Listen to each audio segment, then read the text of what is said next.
ordenaron la prisión preventiva y la detención del ginecólogo Gerardo Dace, acusado de abuso sexual gravemente ultrajante. La jueza de instrucción número 3, Josefina González Cabaña, dictó su procesamiento, dejando sin efecto la exhibición de prisión que le había concedido en su momento al imputado el juzgado de instrucción número 4.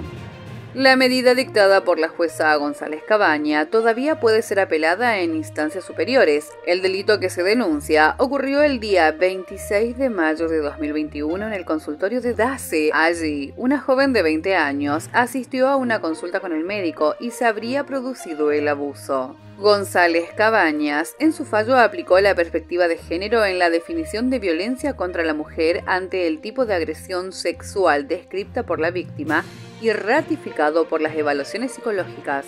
La detención la concretó en horas de la siesta la División de Investigaciones Metropolitana de la Policía en el domicilio del acusado. Murió una joven de 20 años por coronavirus en el hospital de campaña. La chica estudiaba en el Instituto Josefina Conte. También falleció un hombre de 96 años. La muchacha presentaba ciertas patologías con comorbilidad. Tenía el esquema primario incompleto de la vacunación anti-COVID. Se había aplicado las 2 primeras dosis, pero no los refuerzos. Las autoridades sanitarias insisten en la colocación de la 4ª dosis para los grupos de riesgo y mayores de 50 años. Hay que entender que la pandemia aún no culminó y la variante Omicron, que circula actualmente, es mucho más contagiosa y letal.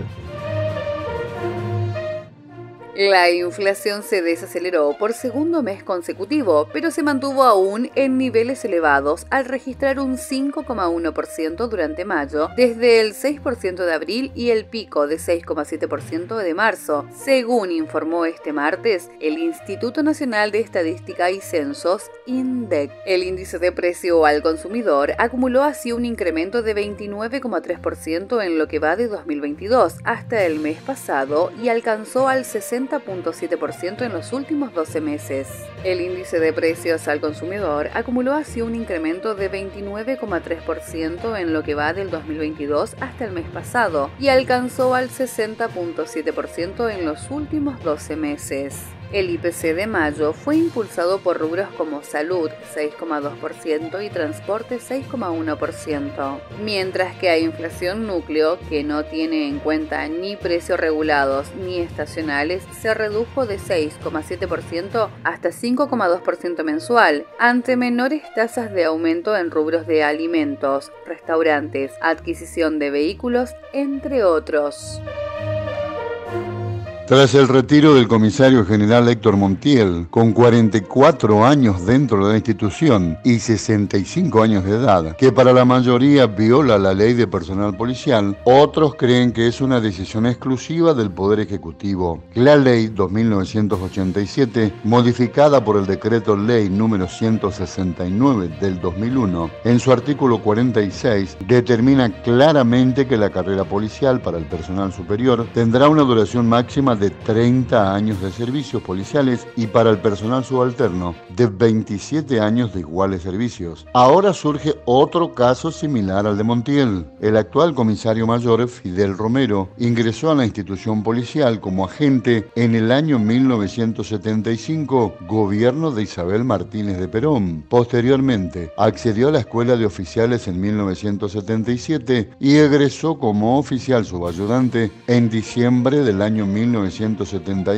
meses después que se juegue el Mundial de Fútbol en la Argentina. Actualmente tiene 46 años de servicios y 67 años de edad. El máximo para permanecer en la jerarquía de comisario mayor es de 55 años. El eterno Fidel Romero, desde el 17 de junio de 2014, se encuentra como jefe de la Unidad Regional 7 de Curuzucuatiá y habiendo transcurrido 8 años, sigue en igual destino, a pesar de la familiaridad con su personal y la comunidad. Para los integrantes de la fuerza, no es aconsejable que se dure tanto tiempo en una dependencia porque atenta contra la objetividad como funcionario. Héctor Montiel estuvo a cargo de la Unidad Regional 2 de Goya por 12 años Ninguna de las dos situaciones sucedió en toda la historia de la policía de Corrientes. Hasta se puede interpretar que no hay tantos uniformados con cierta capacidad para ocupar estos puestos de relevancia, que se tuvo que violar la norma y estirar la permanencia de Montiel y de Romero. Un 14 de junio de 1982, hace 40 años, el gobernador militar de las Islas Malvinas, Mario Benjamín Menéndez, se rinde al general inglés Jeremy Moore. Termina así el conflicto del Atlántico Sur, la primera y única guerra que nuestro país afrontó en el siglo XX. 74 días antes, el 2 de abril, las tropas argentinas habían desembarcado en el archipiélago ocupado por Gran Bretaña desde 1833. Menéndez capitula ante el asedio de Puerto Argentino y tras los combates del Monte London y del Monte Tumbledown. La guerra termina con 649 muertos del lado argentino, en su mayoría provocadas por el criminal hundimiento del crucero Belgrano. Los británicos sufren 255 bajas. Entre los fallecidos se encuentran un buen número de soldados correntinos. La derrota precipita la caída del dictador Leopoldo Fortunato Galtieri. El gobierno de facto, en plena descomposición, inicia su salida con miras a elecciones libres que se producen en octubre de 1983.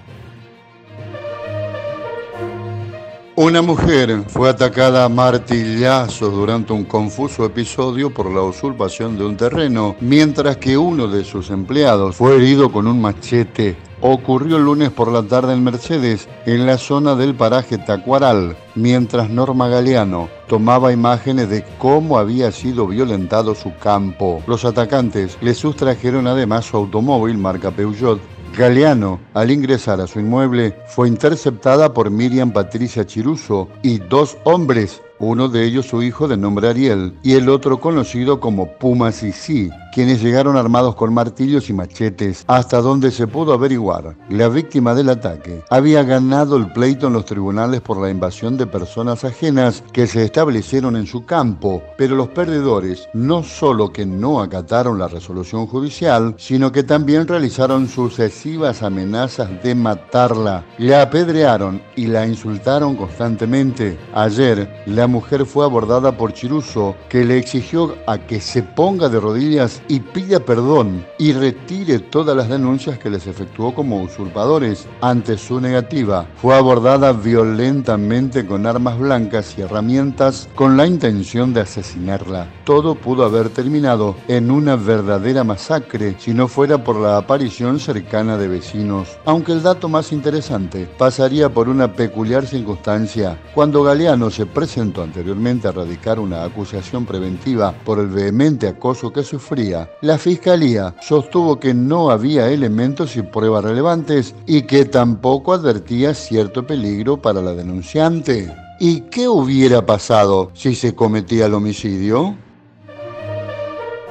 Este miércoles habrá una mínima de 10 grados y una máxima de 22. El cielo estará despejado, con ascenso de la temperatura. Clima formidable en la ciudad de Corrientes. Si la pandemia del COVID-19 continúa, es indispensable que completes el esquema de vacunación, aplicándote el refuerzo.